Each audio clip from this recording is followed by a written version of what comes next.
बुद्ध कथा रागावर विजय। एकदा भगवान गौतम बुद्ध आपल्या शिष्यांसोबत एका गावातून जात होते।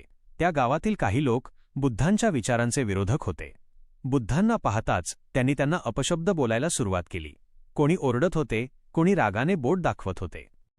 पण या सगळ्यातही बुद्ध शांत उभे होते। त्यांच्या चेहऱ्यावर ना राग होता ना द्वेष। शिष्यांना हे पाहून आश्चर्य वाटले। थोड्या वेळाने बुद्धांनी त्या लोकांना शांत आवाजात विचारले, जर एखादी व्यक्ती तुम्हाला भेट देईल आणि तुम्ही ती स्वीकारली नाही तर ती भेट कोणाकडे राहील? लोक गोंधळले। थोडा विचार करून त्यांनी उत्तर दिले, ती भेट देणाऱ्याकडेच राहील। बुद्ध हसले आणि म्हणाले, तसेच तुमचा राग, मी तो स्वीकारत नाही म्हणून तो तुमच्याकडेच राहतो। हे ऐकून लोकांना आपली चूक समजली। त्यांचा राग शांत झाला आणि त्यांनी बुद्धांची माफी मागितली। बुद्ध पुढे निघून गेले आणि शिष्यांना एक मोठी शिकवण मिळाली। शिकवण, राग न करणारा माणूसच खरा बलवान असतो। तुम्हालाही